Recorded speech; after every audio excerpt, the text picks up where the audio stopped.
Hello and thank you for joining us on this week's episode of the KEYPOINT, which comes your way every Tuesdays and Thursdays at 10:30 a.m. and 5:30 p.m. Catching and repeat same time on Sundays. Today's topic is one that has a big thing to do with every company or every organization, whether big or small. It is a department or an entity which is at the heart of every organization. But there are a lot of things that people think they know about it that they may not. There are some that could be right, some that could be wrong.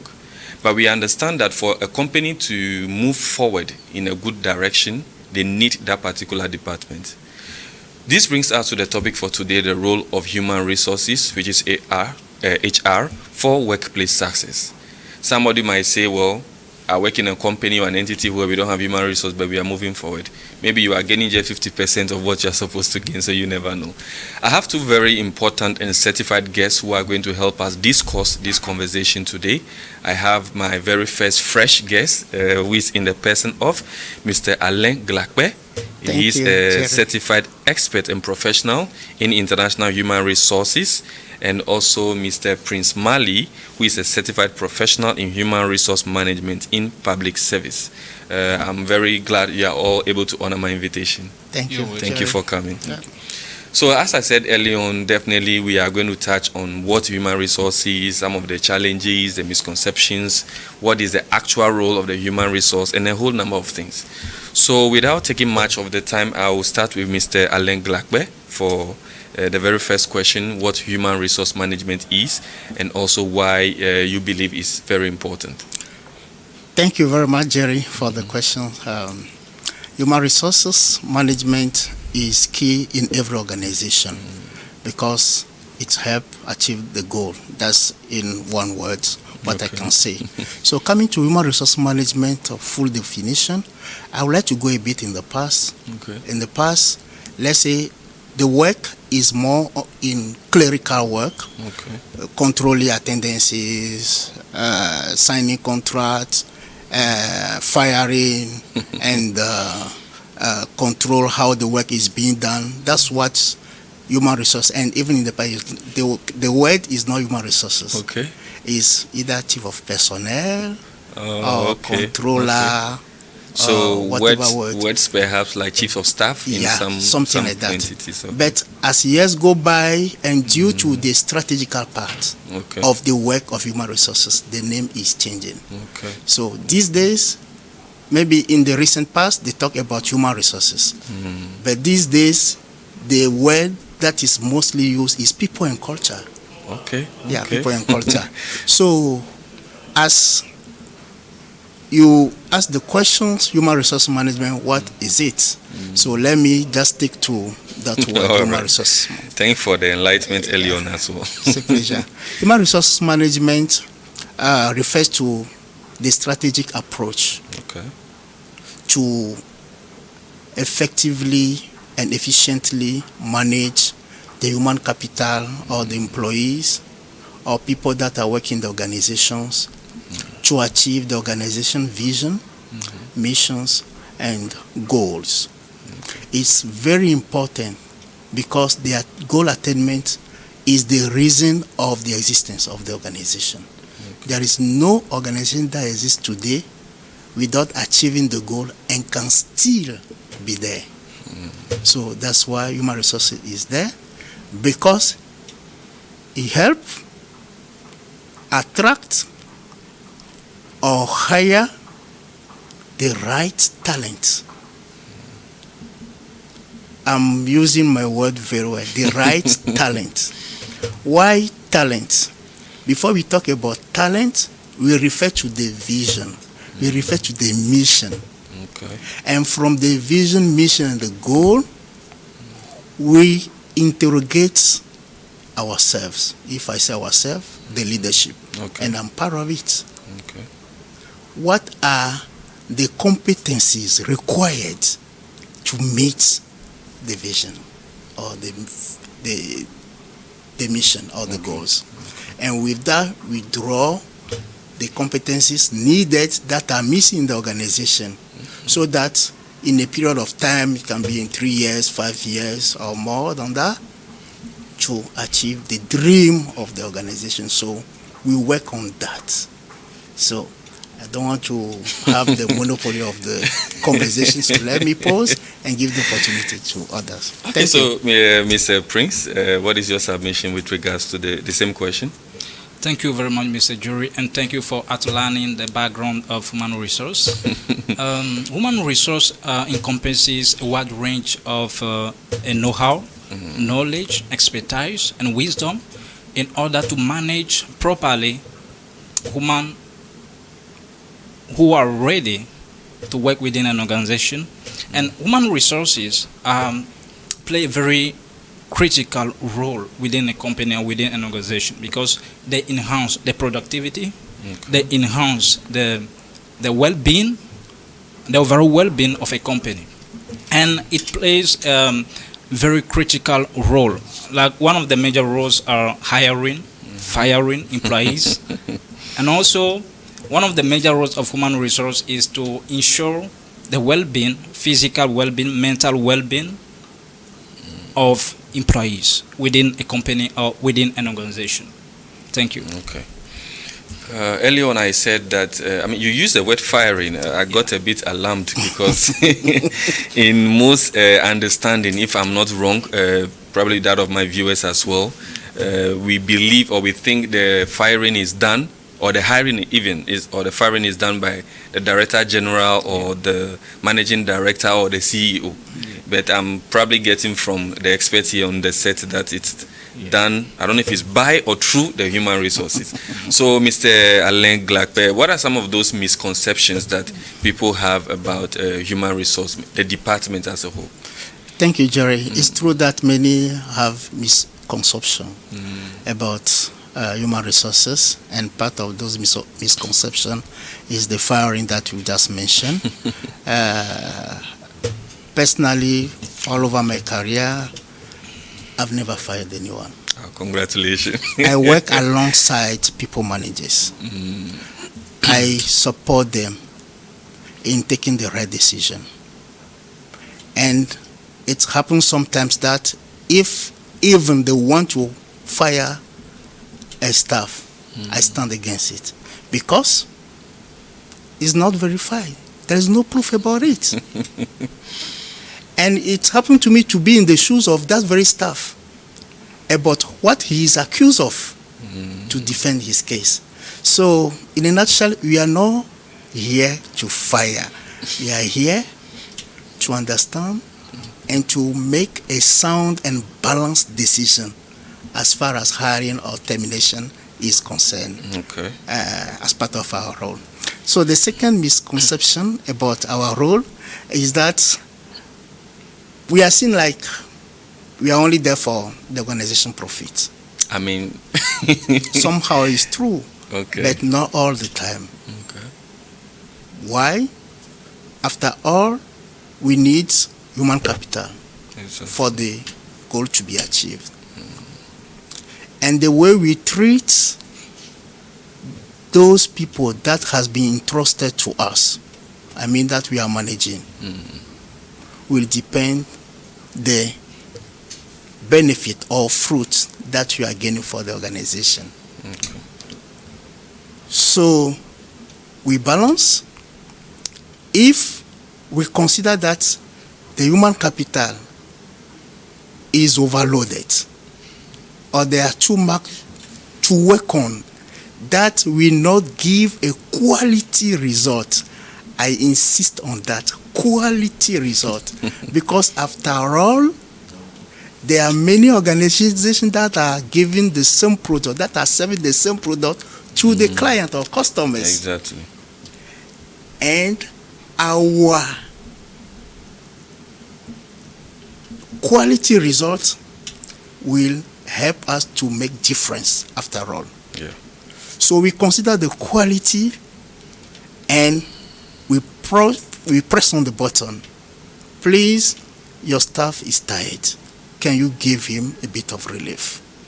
An opportunity to relax so that he come back refreshed and continue the work. So those are the two misconceptions I can give.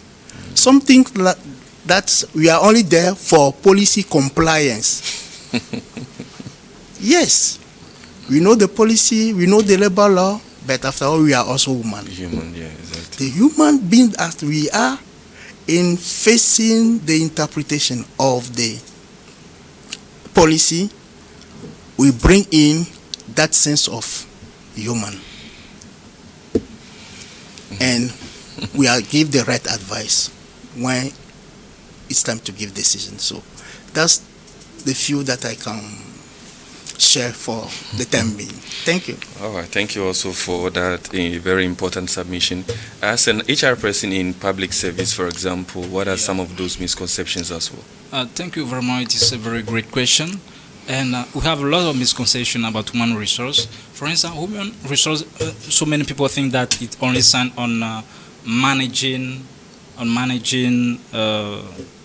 the organization, Okay. which is not true, because human resource side also in managing people, helping people to develop, helping them to upgrade their level, their talent, their competencies. You see, this is one of the major misconceptions, because as human resource management, when you are in that field, in that department, you have to ensure that the employees working within an organization are equipped. There should be proper schedule for upgrading their knowledge, their expertise, their competencies, because when employees are not changing level, when they are not growing mentally, physically, when they are not learning new things, it will be very difficult for a company to move forward. So human resource should be focused on managing employees as well, not only the organization, not only the company, or not only when they are in for instance working with public service, not only the public institutions or in the political field, but also they should be focused on upgrading, helping these employees, those people who are working within these great organizations to change levels. Also, one of the misconceptions here outlined earlier is that it's not focused on hiring or firing employees.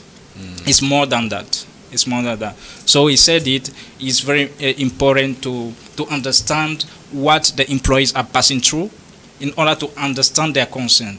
They should give them access to open communication, to pinpoint or to outline what they have in mind. When they face a major problem or a difficulty, it is very important to give them the floor to speak properly. I once worked with a company, and I played the role of I was the leader of the human resource department, in charge of hiring these young people who were looking for jobs. And sometimes when the manager want to fire somebody, he want to do it through me.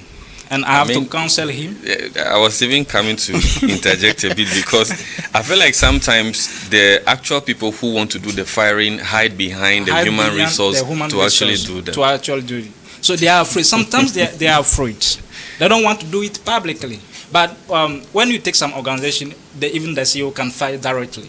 Is it actually allowed? It's allowed. For instance, I once watched something from Elon Musk. Okay. During a video conference, he was firing his employees. Okay. Directly. Directly. I said, wow, I've never witnessed it before, but he was firing directly.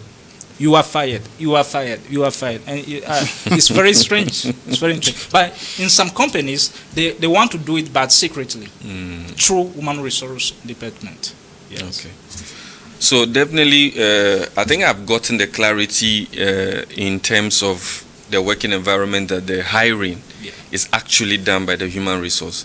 I'm saying this because in some francophone countries, is the, as they call it, the directeur général you meet, and he is the one who probably tells you are hired. Whereas probably it was a process all along before, maybe probably through courtesy or company policy, he's the one who gives you the final affirmation. So now, in terms of hiring, which is like done by the HR department, how do you ensure that the talent, as you use the word you are hiring, is done through a process of fairness, of diversity, and then inclusivity? Because some people feel, well, as I was having a conversation early on, people were saying that there was some particular group of or ethnicity that are more in certain companies because of whoever is at the top or the links they have with so and so person. How do you ensure fair inclusive and diverse hiring practice? I will start with Mr. Glagbe. That's a very important question that needed to be responded to. Okay. To give more clarification about hiring processes that we are called as human resources to help people managers. I mention it again, people managers to practice. Because I've never hired, I've never fired. Great. So to ensure that fairness, human resource manager need to help the organization develop a policy. Okay. And it is a kind of combination. Policy, hiring policy development, training, and accountability measure are very important. So, why? The point that you've raised, that hiring is made based on ethnicity, affinity, or preferences, the only way that can ensure fairness is that there are some elements that needed to be checked. Okay. And in that check-in, it can be standardized question. Maybe the hiring manager provides those questions that we analyze against the job description. Okay. That is adopted for any panelist to be used during the interview. All right. And human resource manager is supposed to train those people that needed to be part of the panel about how to carry the question, about how to assess, about some of the candidate gesture during the interview that are clue that give a lot of insight about the behavioral aspect of that very candidate. Okay. So you take note of those things. I'm sure I'm not giving all the secret out as far as hiring is concerned. Okay. I mean, it's important for us to have that enlightenment on that aspect because there are a number of people probably on LinkedIn, if I can use that platform, that they say they are talent hunters or something of that sort. Headhunters, okay. Yeah. Thank you for the correction. And I feel like sometimes they have their own criteria upon which they use for the hiring process. But as you've also worked in the same field or the same department, what are some of those things that you feel are critical in terms of fairness and the rest? Yeah, in terms of fairness, I think that the company should implement policies that align with the company's goal and the satisfaction of the employees. Also, they should ask one question, just one question. What is the goal of our organization, our company? Do we want to hire employees who are very competent? Because if you have a goal, if you want to reach a goal at the end of the year, you don't use discrimination. Okay, you assure fairness because you want to promote competence above all. Because competence and expertise is welcome in every company or in every organization. They do not check where you are coming from, your background. You are born in Togo. You are born in America. You are born. No, there is no discrimination. So they should know that first of all, they should know why they are hiring employees, and to promote competency, talent above all. Also, there is a need to reinforce a labor law.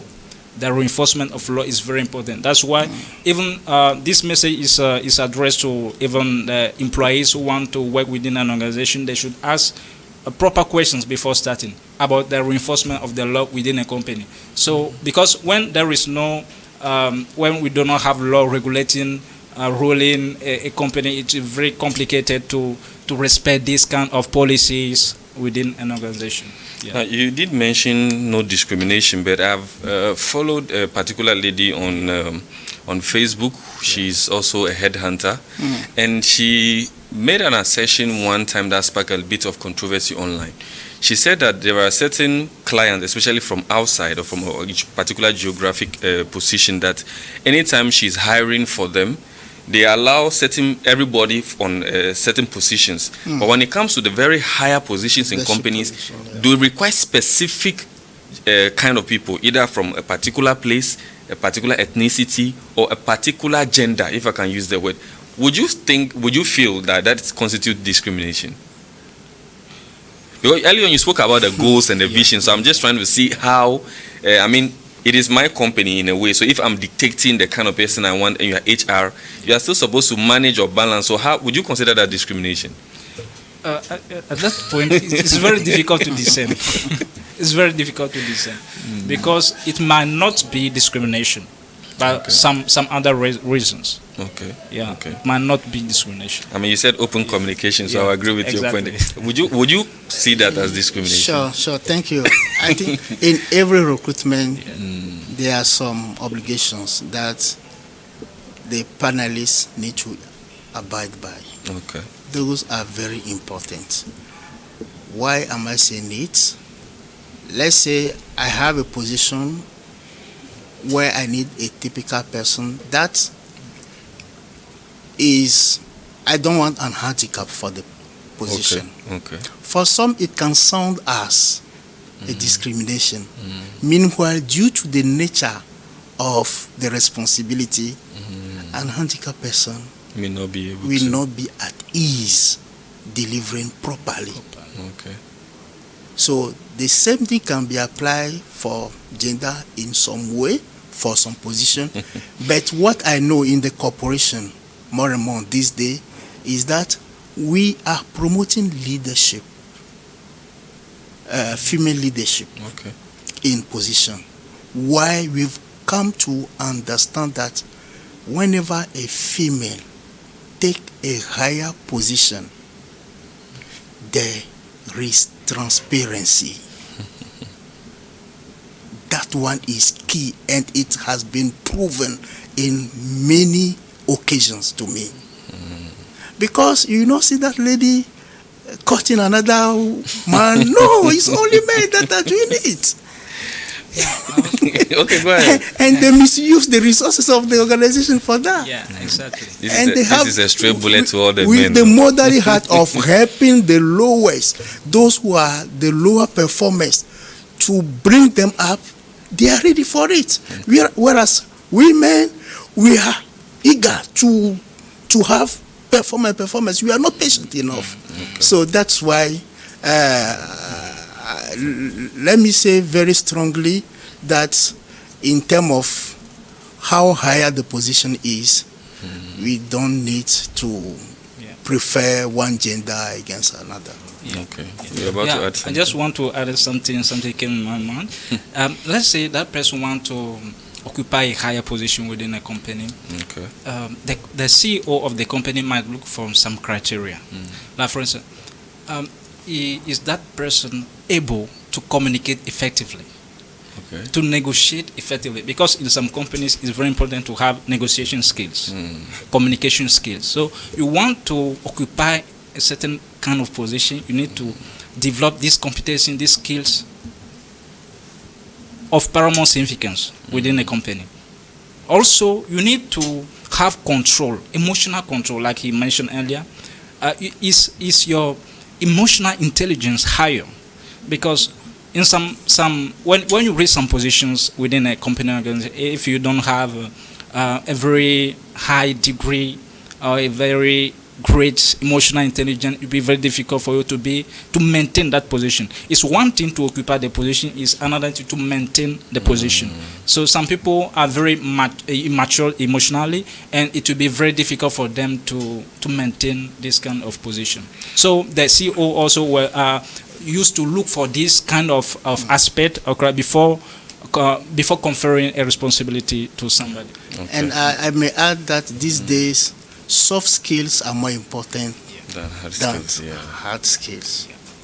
Thank you. Because I actually went on an interview, I think last 2 weeks, and then most of the questions that were being asked were more of interpersonal, trying to understand how your mind works, how you perceive things, your relation with other people, and the number of lot. So definitely, early on you did speak about the developing hiring policies when we are talking about ensuring fairness and the diversity and the rest. Yeah. So what are some of those policies or initiatives that you believe when the HR department enact, enforce, or suggest to some extent can be beneficial, first of all, to the employer, and the employees. This question is pertinent because there's the misconceptions that you are only working for the company, for the CEO. But definitely as human resources that you are managing, there will definitely be people that you are looking out for their well-being, as he said, their growth and their development. So if you can give us maybe at least 2 policies that as an HR person you can enhance. Yeah. Thank you so much. Let's say human resource practitioner can develop policies. That's let me interject a bit. Yeah. Are you even allowed as a department to bring out a policy, or it would have to be a policy of the organization that you edit, modify, or change? I don't know. both are possible. Okay, that's great. We can create new policies and we can review the existing one. Yes. Those options happen due to some circumstances within the organization. And most importantly, for the existing one, since we have, let's say, multinational organizations that are represented in many countries, before you review it, you make sure the senior leaders, I mean the CEO, all those persons, they are aware of it, so that when the audit comes, we will not be held accountable about it. So we create policies, and HR person can help create either initiative or policy that can be win-win situation both for the employer and the employees. And some of them can be flexible work arrangements. I hope more and more you are hearing about that word, flexible work arrangement. So it's an opportunity for the employee to have flexible time. He can either work at home or come to the office and work. So it gives more motivation to the employee. Whereas for the employer, because the employee works at its pace, it increase the productivity, and that's a gain for him. Another policy that HR practitioner can also help create can be development or staff development policy. Staff development is one of the key points that contribute to employee retention these days. The retention of the employee is key through staff development. Yes, the employer needs to invest into it, but the more the employer does it, the more he will profit from it. That's what we call return on investment. We call it ROI, R-O-I. He has return on investment while investing in staff development. So the staff is retained in the organization, and the employer gain it from the productivity from the employee. So those are the two, as you requested to mention two. So let me mention the two. Thank you. Okay, so just probably one addition to some of those policies initiatives that HR can. It's very important for the human resource department to be creative, because they are called to add more to the organization or to the company. And without creativity, they cannot be appreciated. They cannot be appreciated as is supposed to be done.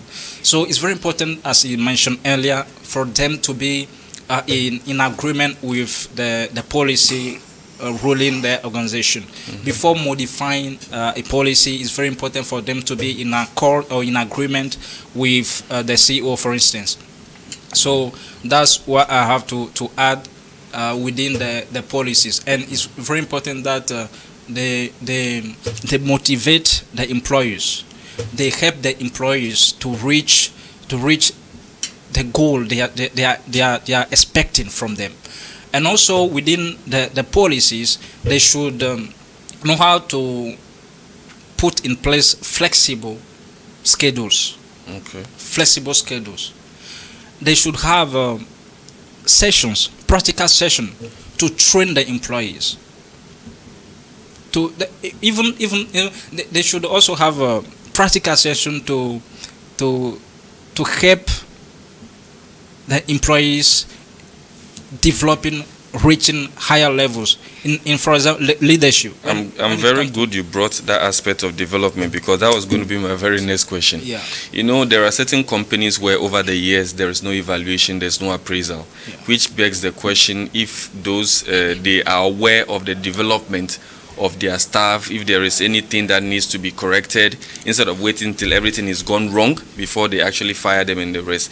So give me some of the few things you could add as tips for us in terms of how HR can support the development of the employee, their performance, their career, and their growth. Just a little bit around that. Okay, to support the development of the employees within a company or within an organization, the HR is called or is invited to give regular feedback, because regular feedback helps the employees to be aware of their performances, of what they are doing, of how they keep on improving. Okay. Also, it's very important to congratulate them. They know that we hardly get that to do it. You've reached this. You've made a lot of exploit within a company. We are grateful to you, and we want to reward you. It's very important to put in place a reward system, because reward system help employees to be motivated.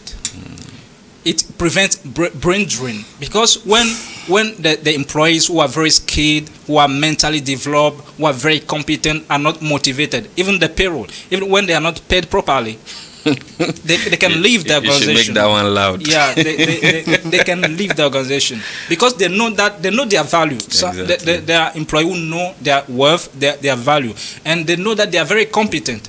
And what you need to do is to motivate them, keep on motivate them, keep on seeking their satisfaction in order to maintain them. Thank you. So I'm a bit behind time, so I'm going to be a bit rushy. Now, definitely when you're working in an organization or a country, whatever it is, we need to abide by the labor laws or the laws of that country, and also the ethical standards. Right. So what are some of those things that you feel HR can do to ensure that there is that compliance, both in relation to the company, the employer, or even the employee? Sure. Let's say human resource management is about politics, is about labor law, and the competent HR need to stay tuned about what is being changed, what are the new things introduced to the labor law or the policy. That one is key. And also, the human resources manager need to be working with the law practitioners. I mean the law practitioner, labor law inspectors, the attorney of the organization. That can help him be at the level in terms of the law, because per qualification, that's not our first qualification, the labor law, but we have learned part of it to practice, and as we are working with labor law inspector, we gain more knowledge, more strength about that area. Apart from that, human resources manager is to help the organization. If I say the organization, I say the leaders, I say the employee, about what the policy is saying, about what the labor law is saying, so that anyone can abide about the law. That will make our work very easy. So my very last question, definitely, as you are working in a department, as individuals, as an entity, definitely there are going to be some challenges. Just enlighten us with maybe two of those challenges that you face as an HR person. As an HR person, there are many challenges within these functions. Like, for instance, you are confronted, you deal with different people who are from different backgrounds. And if the HR department does not have a very strong competence or very strong strategy, it will be very difficult to maintain this kind of people. Because you are dealing with people who are unemployed, who do not have competencies. Because managing people is not easy. Managing individuals is a very difficult task. Even as class prefect in senior high school, it's not easy. Exactly, it's not easy. So it's very important to look for proper solutions in order to help them. So there are many challenges, as I mentioned earlier, cultural background, languages, And if you don't have strong policies, you don't have strong strategies, it will be very difficult. The second challenge you may be confronted is the challenge, the problem of or the lack of technical tools. Okay. Technical tools, or the new tools you require, you will need to perform in your tasks as human resource, because nowadays many people are still using the ancient method of working as an HR within a company. But nowadays things are not the same as they used to do. So they need also to get new competencies, new talent, new skills to attend training sessions in leadership, in management, because we keep on learning every day. Okay. And if they are not changed, if they don't acquire new competency, it will be very difficult for them to maintain, to manage effectively people. Okay. So that's the advice I have in mind to give to my people. Yeah. So I will take your last words on that one. Just one or two challenges, and then we'll wrap up the show for today. Yeah, let me share this one. I will pick the challenges based on some of the functions as far as human resources is concerned. In terms of talent acquisition, more and more it's very difficult to have the right talent and keep it in the organization. Why? Because there are many competencies that are looking outside the country to be hired, because they are more inclined to remote work than coming into an office. So that's one challenge. Now, coming to employee engagement side is very, very difficult these days, because we still have that mentality that is only money that can motivate. Meanwhile, based on some researches, is no more money that is motivating employees. And many are stick to money. I don't know whether it's due to the crisis or what. So, so that's it. Okay, this is a topic that, honestly speaking, we could have gone miles and miles and still not be able to, touch on all aspects. But I'm very glad and very honored for the invitation that you've accepted. I had Mr. Alain Glakpe, who is a certified expert and a professional in international human resources, and Mr. Prince Mali, who is also a certified professional in human resource management in public service. I'm very grateful for the invitation and also for honoring it. Unfortunately, we are behind time, so I would have to wrap up. There is a lot of things that has been said on the program today, so there are two things I want you to keep in mind. HR is not only about hiring and firing. There are three things or three words I want you to keep in mind, which is people, purpose, and performance. They are there to manage the people. They are there to give purpose to the organization, focus on a goal, and definitely, wherever there's an investment, there has to be a performance for efficiency and effectiveness to be available. So this comes to the end of the program for this week. You can keep watching us on YouTube, the New World TV, KEYPOINT playlist, and also on Facebook. Still meet you next week. Stay inspired. Know that money is not the only motivation as a worker. It could be travel, it could be flexible hours, and a number of it. So thank you very much once again for coming, and see you next week. It's a bye. Thank you. Bye.